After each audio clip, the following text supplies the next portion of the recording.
Raja Tentara Bayaran. Bab 303. Sampah. Sampah ini.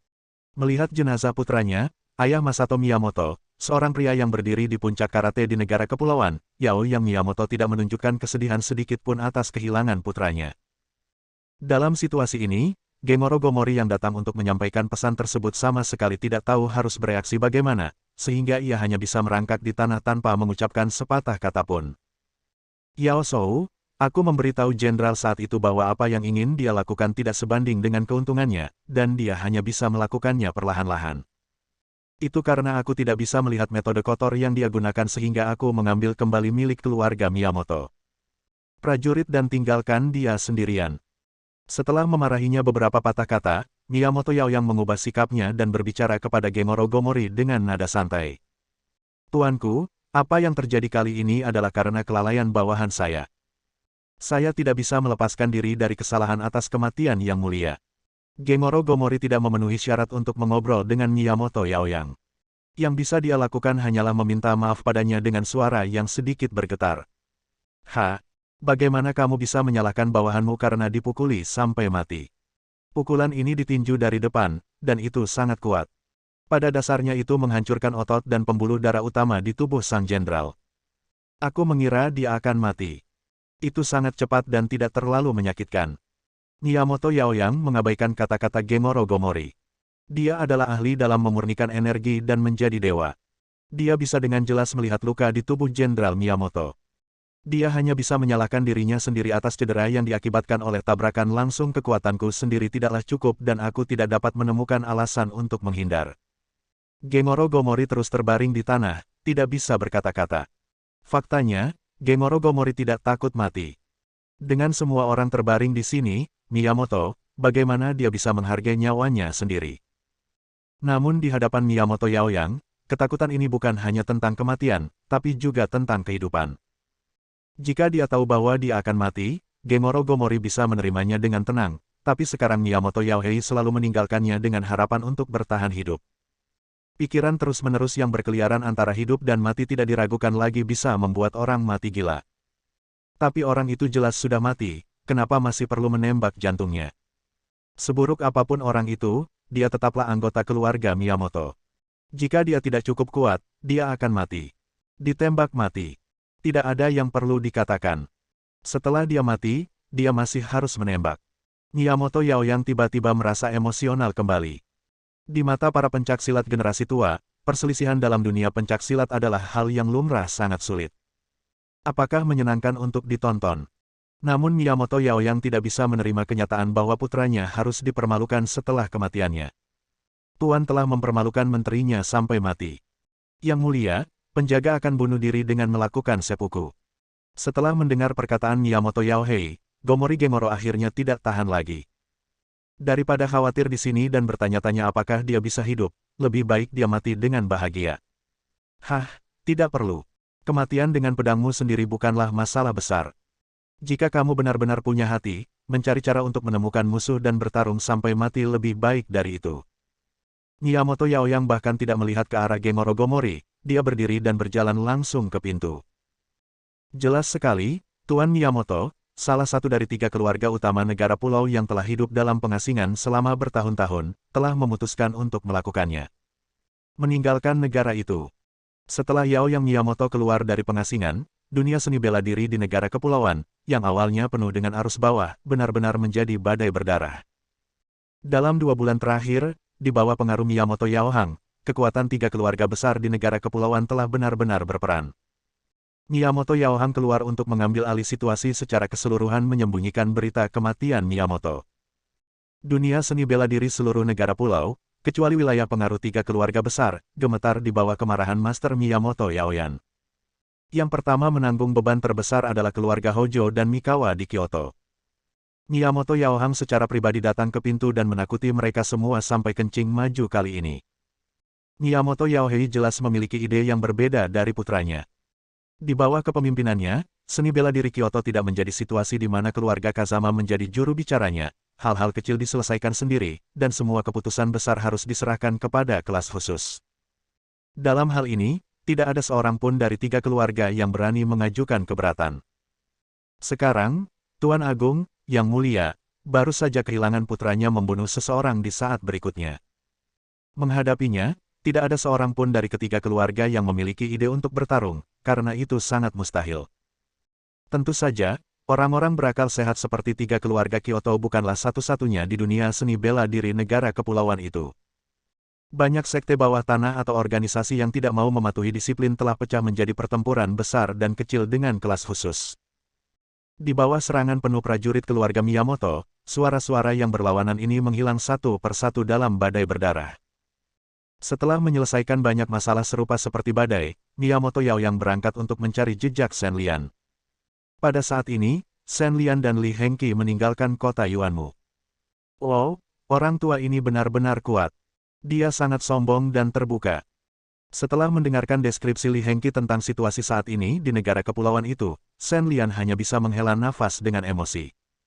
Seperti kata pepatah, jahe masih lebih panas ketika sudah tua, dan itu memang benar. Tidak ada keraguan bahwa Miyamoto Yaoyang sangat kuat, tetapi situasi saat ini sebenarnya adalah hasil dari kontribusi Jenderal Miyamoto. Ya, tepatnya, ini adalah penghargaan atas kematian Jenderal Miyamoto. Li Hengqi mengatakan sesuatu yang sangat berbelit-belit. Miyamoto Yaoyang mampu melanggar beberapa konvensi dan melakukan sesuatu tanpa ada yang menjaganya. Faktanya, dia memiliki keuntungan seperti itu. Putra satu-satunya dari tiga keluarga besar meninggal. Tidak ada yang berani menyentuh kesialan Miyamoto Yaoyang saat ini. Mendesis. Shen Lian mengerutkan kening. Dalam hal ini, Miyamoto Yaoyang bukanlah sesuatu yang bisa kita sentuh sama sekali. Dalam pandangan Shen Lian, dia, Li Hengqi, dan paling banyak Hideo Hirata, ketiganya bersama-sama, mungkin memiliki kekuatan untuk melawan Miyamoto Yaoyang, tetapi hanya dalam 2 bulan, Miyamoto telah menyapu bersih sebagian besar suara oposisi di pulau itu. Negara, Ben Yaoyang, bagaimana bisa begitu mudah menemukan peluang untuk menyerang? Bukankah terserah kamu untuk melakukan ini? Li Hengqi menatap Shen Lian dengan penuh arti dan mengatakan sesuatu yang membuat kulit kepala Shen Lian tergelitik. Nah, anak ini jelas berkomplot melawannya. Saat dia berbicara, Shen Lian bertanya tentang rincian rencananya. Sambil ngobrol, mobil melaju menuju suatu tempat yang indah dengan deretan biji-bijian ditanam di lapangan terbuka. Tak jauh dari situ ada sebuah makam, di depannya duduk seorang pendekar pedang yang lengannya patah. Bab 304. Hideo Hirata telah kembali ke sini sejak pertempuran kota Dongdu. Meskipun dia telah dikeluarkan dari keluarga Matsushima, dia tidak mengatakan bahwa dia tidak akan dapat mengunjungi makam putranya setelah disingkirkan. Setelah pulih dari luka-lukanya, Hideo Hirata menerima kabar bahwa Miyamoto Masaru telah meninggal. Hideo Hirata, yang telah melakukan balas dendam yang besar, secara alami terbebas dari kekhawatirannya, namun ia tidak merasa terlalu bahagia, melainkan kesepian yang tak ada habisnya. Sekalipun Miyamoto mati 10 kali lagi, Matsushima Hideo tetap tidak bisa hidup kembali. Meski sudah tidak punya harapan hidup, Hideo Hirata tidak terlalu tertekan hingga memilih mati saja untuk menenangkan kesedihannya, hidup secara dekaden. Faktanya, sebelum datang ke sini, baik Shen Lian maupun Li Hengqi tidak memiliki kabar apapun tentang Hideo Hirata. Hanya saja Shen Lian telah bersama Hideo Hirata selama berhari-hari dan mengetahui bahwa Hideo Hirata tidak punya tempat tujuan. Setelah diusir dari keluarga Matsushima, Hideo Hirata telah menjadi orang yang tidak memiliki akar. Sekarang satu-satunya musuhnya, Jenderal Miyamoto, telah mati. Anda dapat menebak bahwa dia ada di sini bahkan jika Anda memikirkannya dengan cermat tidak Anda menebaknya dengan benar. Berjalan di ladang, Shen Lian dan Li Hengqi datang ke kuburan bersama. Saat itulah Hideo Hirata yang sedikit mabuk membuka matanya. Hei, Shen Lian-sang, aku tahu kamu bukanlah orang yang berumur pendek. Meskipun dia mabuk, kultivasi Hideo Hirata masih ada. Dia tahu siapa yang datang dari jauh. Dia membuka matanya dan berbicara hanya untuk mengungkapkan kepentingannya. Kamu merasa cukup nyaman. Bagaimana kalau bersembunyi di sini sendirian untuk minum dan bersenang-senang? Apakah kamu sudah cukup istirahat? Melihat Hirata Hideo yang bersandar di batu nisan, Shen Lian duduk dengan rapi. Shen Lian dapat memahami keadaan Hirata Hideo saat ini. Faktanya, secara logika, Shen Lian tidak cocok untuk mengganggu Hirata Hideo lagi. Meskipun kematian Matsushima Hideo disebabkan oleh Miyamoto, keterlibatannya dengan Shen Lian juga berantakan, dan sekarang, Hirata Hideo telah kehilangan lengannya, dan Miyamoto sudah mati. Tidak perlu lagi mempertahankan aliansi sementara dengan Shen Lian. Hehehe. Hirata Hideo jarang mengangkat kepalanya dan memutar matanya ke arah Shen Lian. Pada saat ini, dia tidak lagi ingin berdebat dengan Shen Lian, tetapi terus mencibir dengan cara yang sangat aneh. Setelah keluar dari rumah Matsushima, tujuan hidup Hirata Hideo adalah untuk membalas dendam. Meski saat itu ia belum yakin dengan tujuan tersebut, setidaknya ia masih memiliki harapan dalam hidup-hidup. Semua hilang, bisa dibayangkan kesepian di hatiku. Dan yang lebih parahnya, Hideo Hirata kini telah kehilangan salah satu lengannya. Meski budidayanya masih ada, namun bagi seorang pendekar pedang, pukulan seperti itu tidak diragukan lagi berakibat fatal. Prajurit biasa, dengan mengandalkan ketekunan, mungkin bisa menguasai pedang satu tangan dengan sempurna dan meninggalkan cerita bagus di dunia seni bela diri dengan tubuh yang kuat dan kemauan yang kuat. Hirata yang telah mencapai alam pemurnian energi dan transformasi menjadi dewa. Seni bela dirinya telah selesai. Jika dia kehilangan lengannya, dia telah kehilangan integritas jiwanya. Tanpa integritas ini, jalannya menuju seni bela diri telah terputus. Jika dia berlatih sampai mati, itu hanya berarti dia bisa hidup beberapa hari lagi. Bagi orang yang putus asa, hidup beberapa hari lagi mungkin merupakan hal yang paling tidak berharga. Shen Lian secara alami tahu mengapa Hideo Hirata tertawa, dan dia tertawa sangat jelek. Tidak ada kesedihan yang lebih besar daripada kematian. Kesedihan di hati Hideo Hirata sekarang bukanlah sesuatu yang bisa dipahami oleh orang biasa. Kata sederhana, ini sangat ringan, artinya, Hideo Hirata berpikir bahwa dia tidak bisa mengalahkan Shen Lian dan tidak bisa bersorak, kalau tidak, dia harus berdebat dengannya. Tersenyumlah, tertawa.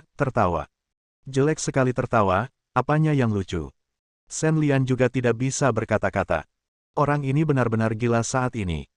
Dia mengucapkan kata-kata jelek seperti itu, dan dia hanya tertawa sinis.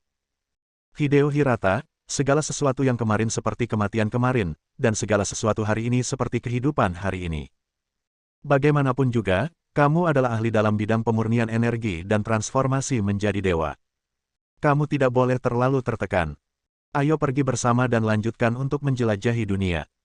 Dengan nada yang sedikit mencela, Shen Lian menepuk bahu Hirata Hideo dengan keras, berharap dia akan mendapatkan energinya dan menjadi pendekar pedang tingkat master yang tidak tersenyum. Haha. Nah, sisa-sisa grup Taiping, orang-orang Tionghoa yang menyebabkan masalah di negara kepulauan, ditambah pendekar pedang cacat dengan lengan patah, kombinasi ini cukup lucu untuk dibicarakan saja, di mana perlunya untuk membobol sesuatu. Langsung saja keluarkan namamu dan kamu akan menjadi terkenal di dunia seni bela diri, hahaha. Hideo Hirata mengguncang lengan kirinya saat dia berbicara, dan lengan kosong itu dilempar ke sekelilingnya.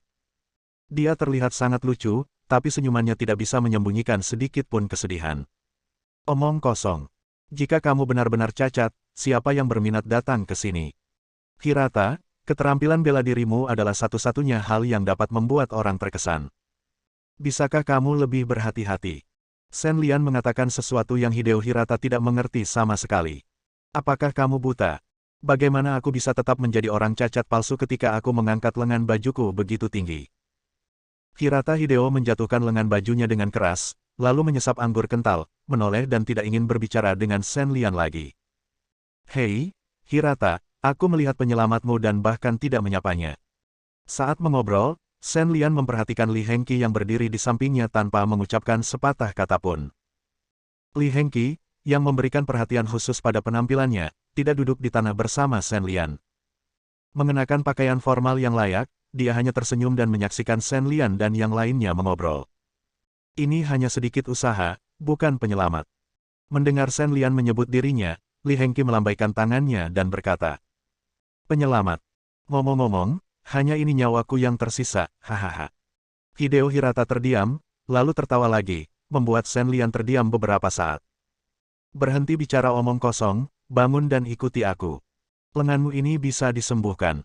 Shen Lian tidak lagi ingin terus berbicara omong kosong dengan Hideo Hirata di sini, dan berpikir untuk meminta Hideo Hirata pergi bersamanya. "Apa katamu?" Hideo Hirata berdiri dan bertanya kepada Shen Lian dengan ekspresi terkejut di wajahnya. Jelas, berita ini adalah satu-satunya yang bisa membuatnya terkesan. "Kubilang lenganmu bisa disembuhkan. Kamu membantuku selama pertempuran di Kyoto. Aku harus merawat lengan yang patah itu." Melihat ekspresi bersemangat Hideo Hirata, senyuman lucu muncul di wajah Shen Lian. Tidak mudah untuk mengalami depresi di bidang pemurnian ki dan transformasi menjadi dewa. Adapun jatuh ke dalam ini. Bersambung.